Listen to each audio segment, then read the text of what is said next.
আসসালামু আলাইকুম। আশা করি সকলেই ভালো আছেন। আমি আপনাদের দোয়া আশীর্বাদ আলহামদুলিল্লাহ ভালো আছি। আজকে আমরা ভিন্ন ধর্মীয় একটা টপিক নিয়ে আলোচনা করতে চাই, আর সেটা হচ্ছে অনেকেই প্রশ্ন করেন বা অনেকের মনে প্রশ্ন জাগনা থাকে বা অনেকেই এই প্রবলেমটা ফেস করেন যে ভাই ইনকিউবেটর একটা যে জায়গা থেকে নিছিলাম কিন্তু হ্যাচিং রেট খারাপ আসতেছে, এর কারণ আমি বুঝতে পারছি না। হ্যাচিং রেট কেন খারাপ আসে, আসলে ইনকিউবেটর চালানোর সঠিক নিয়মটা এটা অনেকেই জানেন আবার অনেকেই জানেন না। তো বিশেষ একটা প্রবলেম সেটা হচ্ছে হ্যাচিং রেট খারাপ হওয়া। দেখেন, হ্যাচিং রেট যদি খারাপ হয় তাহলে আপনি যত বড় মেশিনই কিনেন আর যত হাজার ডিমি ভিতরে ঢুকাই দেন, যদি হ্যাচিং রেট খারাপ আসে তাহলে আপনি এই ব্যবসাটা করে কিন্তু লাভবান হতে পারবেন না। তো এই জন্য প্রপার ওয়েতে হ্যাচিং রেট কিভাবে ভালো আনা যায় সেটাই আজকের ভিডিওতে চেষ্টা করব ইনশাআল্লাহ পুরোটা এক্সপ্লেন করার। তো আমার 2.5 বছরের খামার সেক্টরের অভিজ্ঞতা শেয়ার করব, জাস্ট ইউজার এক্সপিরিয়েন্স, কোনো মুখস্থ বিদ্যা আমি বলতেছি না।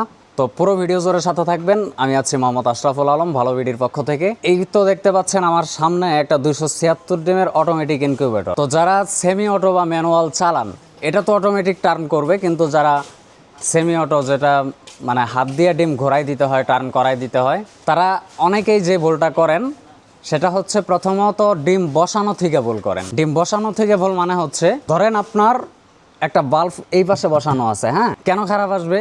তার কারণ হচ্ছে ভ্রূণ যেটা জন্ম নেয় সেটা হচ্ছে ডিমের মোটা অংশ বা তার কাছাকাছি জন্ম নেয়। তো এখন যদি চিকনমুখী আগে দেন, লাইটের দিকে থাকে, সেই ক্ষেত্রে ওইখান থেকেও কিন্তু ভ্রূণ ভিতরে আসার যে একটা পসিবিলিটি থাকে সেটা অনেক চান্সে কমে যায়, অনেকাংশে কমে যায়। সো ডিম বসানোর ক্ষেত্রে খেয়াল রাখবেন যাতে লাইটের দিকে ডিমের মোটা অংশটা থাকে। ডিমটা ঘোরাবেন, টার্ন করাই দিবেন, তখন পুরা 90 ডিগ্রি ঘোরাই দিবেন। অনেকে যেটা করে যে ভাই এত পরিশ্রম করার দরকার নাই, সহজে হাত দিয়ে একটা ঘষা মাইরা ঘোরাই দেন। ভাই এটা করা যাবে না, একটু কষ্ট করতে হবে। কষ্ট করা ছাড়া আপনি জীবনেও সফলতা অর্জন করতে পারবেন না। আমার এই কথাটা কপালে লিখে নিতে পারেন খোদাই করে, কোনো সমস্যা নাই। এই জন্য ভাই আপনাকে একটু কষ্ট করতে হবে। আপনি 200 ডিম যদি ঘোরাইতেই যদি হয়রান হয়ে যান, তাহলে তো ভাই আপনার খামার চালানোর কোনো অধিকার নাই বা ব্যবসা করারও দরকার নাই। এই জন্য যেটা করবেন, ডিম যখন ঘোরাবেন টোটালটাই 90 ডিগ্রি অ্যাঙ্গেলে ঘোরাবেন। মানে প্রথমে কি বলছিলাম, প্রথমে যখন আপনি ইনকিউবেটরে ডিমটা দিচ্ছেন তখন ডিমের মোটা অংশ লাইটের দিকে থাকবে।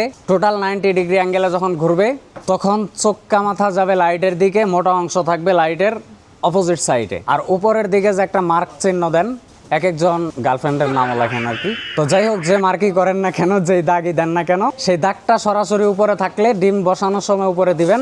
90 ডিগ্রি অ্যাঙ্গেলে ঘোরানোর সময় ওই মার্কটা যেন টোটাল সোজাসুজি নিচে চলে যায় দাগটা, ঠিক আছে? এভাবে মেনটেন করবেন। এবার আর্দ্রতার যে ব্যাপার স্যাপার থাকে সেটা কততে রাখবেন? আর্দ্রতা প্রথম 18 দিন।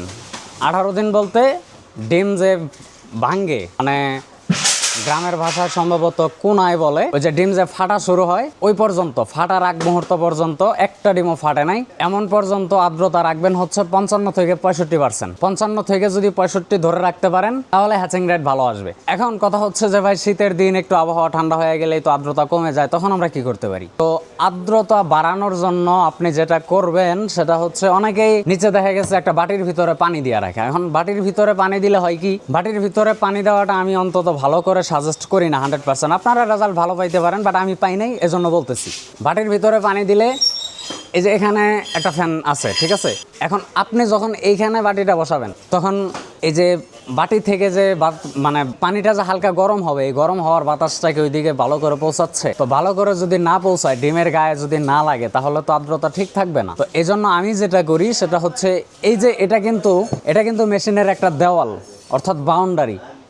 একটা ন্যাকড়া ভিজাই নেবেন, ন্যাকড়া ভিজাই একটু চিপে নেবেন যাতে পানি আবার টপ টপ করে না পড়ে, এরকম অবস্থা।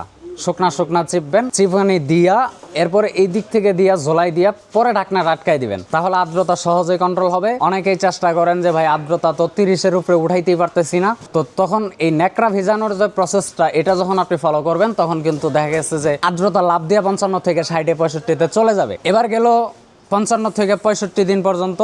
এবার ধরেন আপনি মেশিনে যখন ডিম টার্ন ওভার করছেন, টার্ন করানোর সময় দেখছেন যে মেশিনে 1-2টা ডিম ফাটা শুরু করছে বা ডিম ফাটছে। তো ডিম ফাটার সময় আর্দ্রতা রাখবেন হচ্ছে 85 থেকে 90 রাখতে বলি আমি।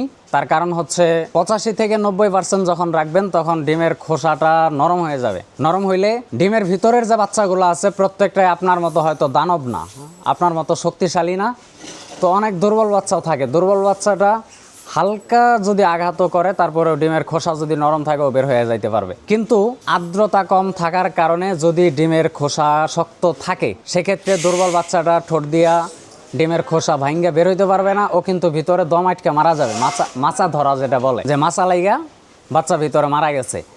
এই প্রবলেমটা ভাই 95% খামারি ফেস করেন, আমি জানি। তো এই কাজটা করবেন না, যেন আর্দ্রতা বাড়ায় দিবেন যাতে ডিমের খোসা সহজেই নরম হয়, আর বাচ্চাগুলা যেন, দুর্বল বাচ্চাও যেন খুব সহজেই ডিম ফাইটা বের হয়ে যাইতে পারে। আর হাঁসের ডিম যদি হয় তাহলে 95 এর মধ্যে রাখার চেষ্টা করবেন, 85 থেকে 90 থেকে 95। এখন অনেকেই বলবেন যে ভাই 90-95 তো ধরে রাখা যায় না, মাঝে মাঝে 100 ওভার হয়ে যায়, 101 102 উঠা যায়। যা ইচ্ছা উঠুক গা, এটা নিয়ে আপনার মাথা ব্যথা করার কোনো দরকার নেই, কোনো টেনশন নেই, কোনো সমস্যা নেই। আপনার টার্গেট থাকবে ডিম ফাটার আগ পর্যন্ত 55 থেকে 65। মুরগির ডিম যদি হয় ডিম ফাটার পরে 80 থেকে 85। আর ডিম তাহলে দেখবেন আপনার যে কোনো মেশিনে হ্যাচিং রেট 90 থেকে 95% পাবেন, 90 এর নিচে আসার কোনো চান্স নাই। এই নিয়ম যদি ফলো করেন ইনশাল্লাহ আপনাদের অনেক উপকার হবে। তো এরকম আরো হেল্পফুল ভিডিও পেতে আমাদের ভালো ভিডিও চ্যানেলটা সাবস্ক্রাইব করবেন। আর কারো যদি কোনো প্রশ্ন থেকে থাকে বা কোনো কিছু বুঝেন নাই তাহলে আমাদের কমেন্ট সেক্টরে জানাই দিতে পারে, ইনশাল্লাহ আমরা পরবর্তী ভিডিওতে আলোচনা করার চেষ্টা করবো ইনশাল্লাহ। তো আজকের ভিডিও এই পর্যন্তই, ভালো থাকবেন, সুস্থ থাকবেন, আল্লাহ হাফেজ।